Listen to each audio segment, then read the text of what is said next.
Welcome to the deep dive. Today, we're tackling something we all grapple with: self-confidence. Yeah, definitely. We've pulled together a pretty fascinating mix of material, some academic research looking at how we build it, hmm the Wikipedia rundown, which gives that broad view, and also a study specifically on self-confidence in the workplace. Right. And our goal really is to sift through all of this, find those key insights, those nuggets of wisdom, Yeah. and connect them. So you get a much clearer picture of what self-confidence actually is. And crucially, how you can actively work on it, how you can cultivate it. Exactly. Something that really jumped out at me from one of the sources, it was an observation by a CS PhD student. Oh, yeah. What was that? They noticed that pretty much every student, including themselves, hits this point, this phase where they're just utterly convinced their entire dissertation topic is worthless. Wow. Yeah. I Yeah. can imagine that feeling. It just really highlights how even when you're, deep in it, pushing hard, that belief in yourself can really, really take a nosedive sometimes. It absolutely can. It's a fragile thing. Okay, so let's start with the basics then. When we talk about confidence, what are we actually getting at? Well, fundamentally, confidence is that feeling, that Yeah. trust or belief in the reliability of something or someone. Right, trust. And when we turn that focus inward, that's self-confidence. Yeah. It's the trust you place in yourself. In your own ability. Yeah, and a positive belief in your capacity to achieve things, looking towards the future. So it's that inner conviction. But the Wikipedia entry also flagged some related ideas, things that aren't quite the same. Right, like self-efficacy. Exactly. Self-confidence versus self-efficacy. What's the core difference there? That's a really key distinction, actually. Self-confidence is, well, broader. It's that general sense of trust in your overall abilities. Okay, general trust. Whereas self-efficacy, that's much more specific. It's your belief that you can successfully complete a particular task.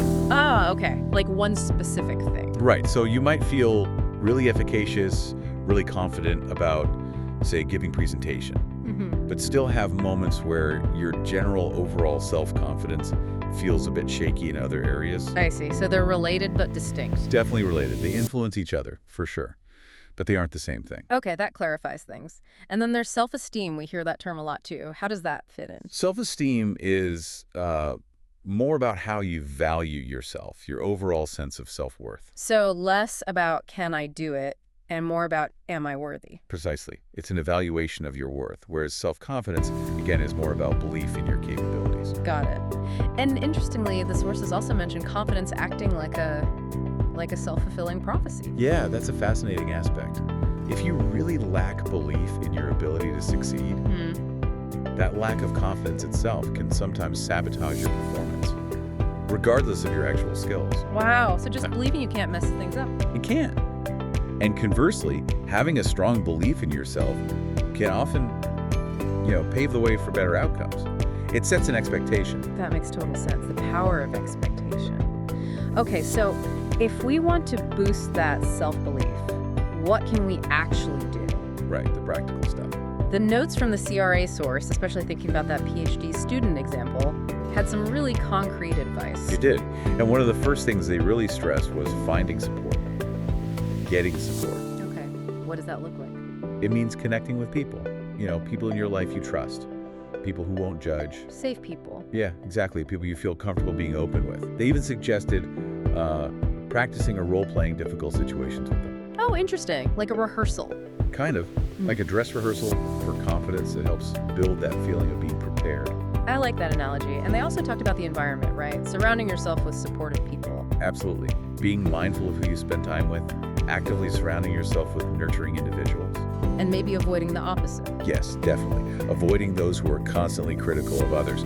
Because that negativity, it can really rub off and erode your own self-belief. Makes sense. It's contagious. And on the flip side, they pointed out the value of actively supporting other people, letting them know you believe in them. Ah, so it's like creating this positive feedback loop. You give support, you get support. Exactly. It builds a more positive environment overall. Okay, so support is key. What else? Another really practical strategy is setting reachable goals.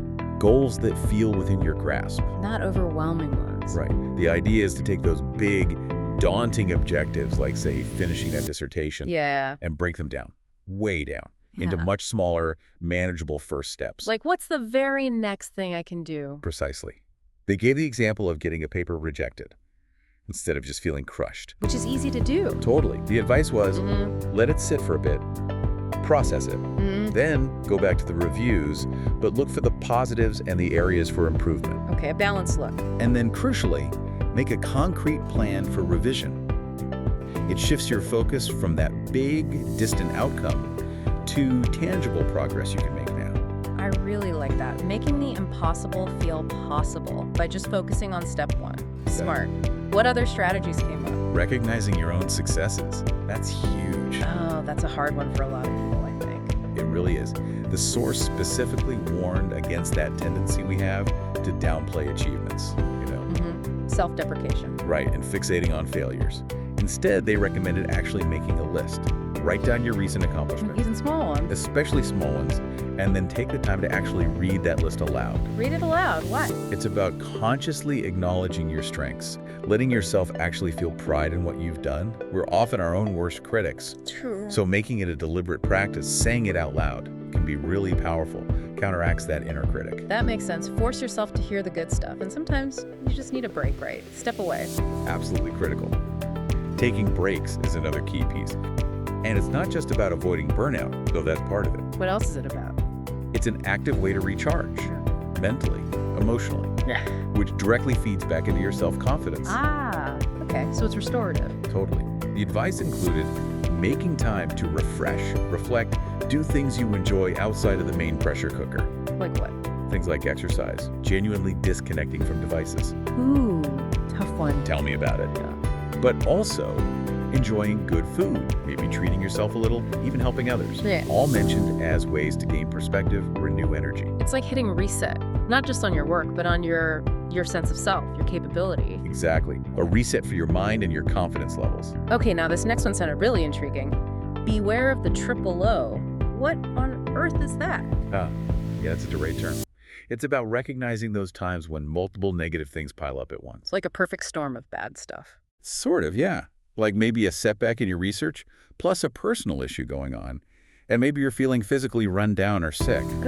The trifecta. Right. The advice is be extra mindful during these triple low periods. Don't make big decisions.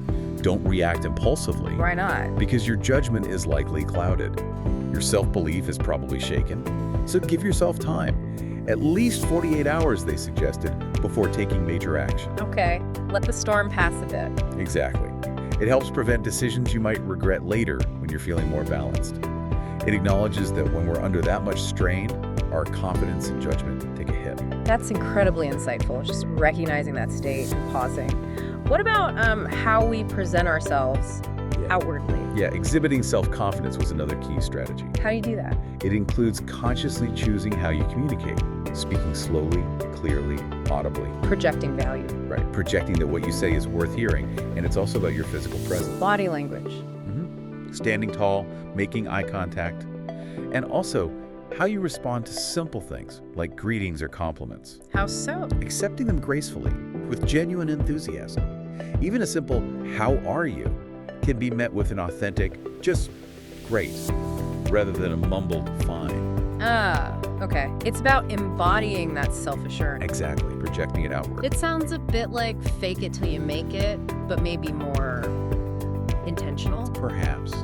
It's about consciously adopting the behaviors associated with confidence. And then there was a brief mention of being extra prepared. Right, that was listed but not much detail. Seems obvious though. It does seem pretty direct, yeah. If you feel well prepared for something, you've done the work. You naturally feel more confident going into it. Absolutely. It Yeah. reduces anxiety, boosts that sense of capability. Makes sense. And finally, maybe the most fundamental point from that source, Yeah. the sheer power of simply believing in yourself. Just raw belief. Yeah. They include those great quotes. Walt Disney, confidence being crucial, alongside curiosity, courage, constancy, and Bonnie Raitt on living freely as yourself, authentically. It really drives home that self-belief is the bedrock. Those are powerful reminders. Okay, let's shift gears a bit. The Wikipedia entry offered that broader view, how self-confidence shows up in different areas, different groups. Right, it covered a lot of ground. Some of the connections they highlighted were really quite striking, weren't they? They really were. For instance, correlations between self-confidence and things like being more likely to save money Interesting. and being a more responsible student.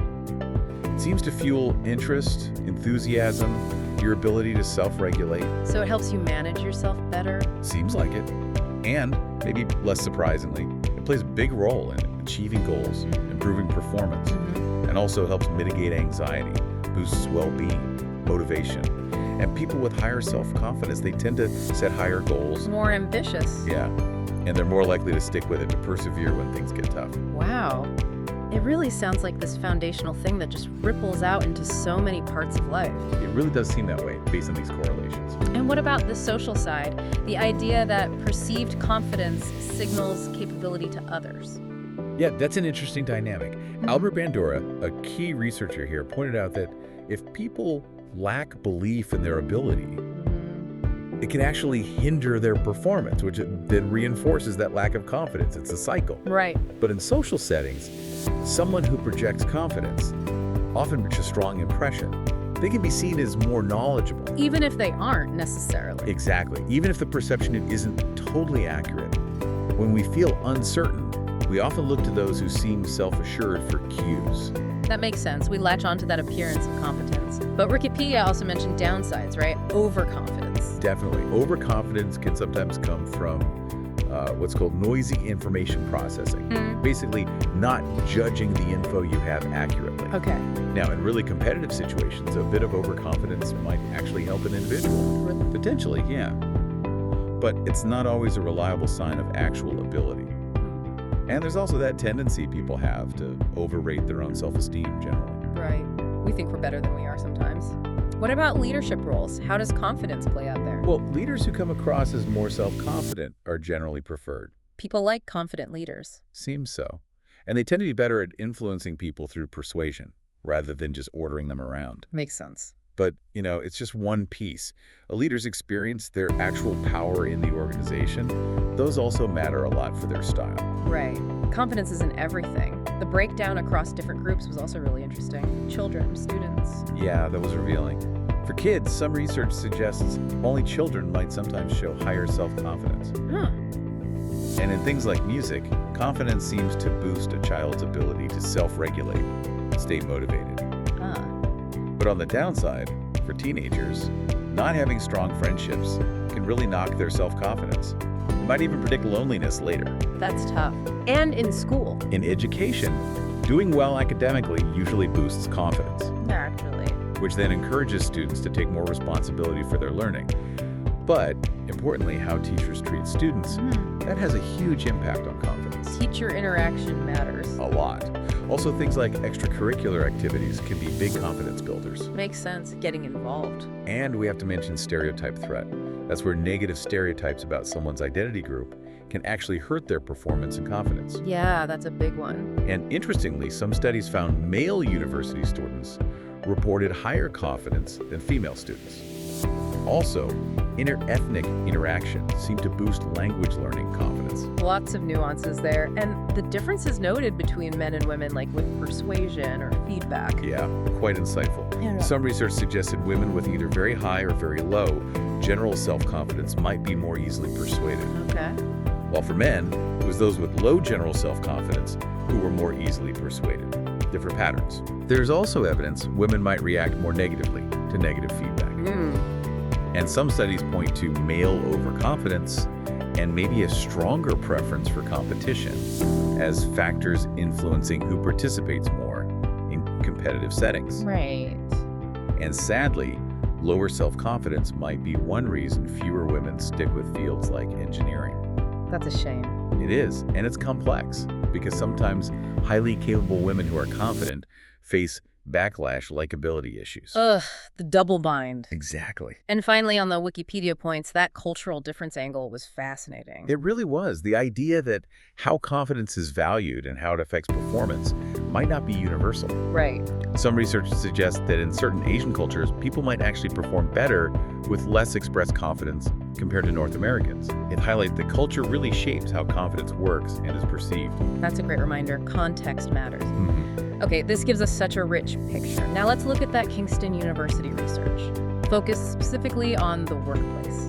They raised some really important questions about just focusing on self-efficacy or self-esteem? Yes, he did. Their point was Yeah. self-efficacy is very task-focused, right? Yeah, we covered that. But it doesn't really explain why someone who is clearly capable might still have low self-efficacy for certain things. Good point. And with self-esteem, they suggested that always chasing higher self-esteem can sometimes be unhealthy, lead to maladaptive behaviors.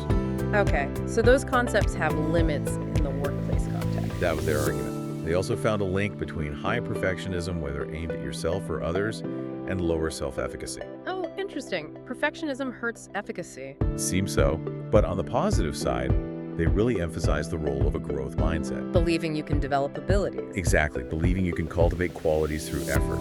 They argued that mindset expands the horizon for what feels possible with self-efficacy. So mindset opens up efficacy. That's the idea. But for anyone unfamiliar,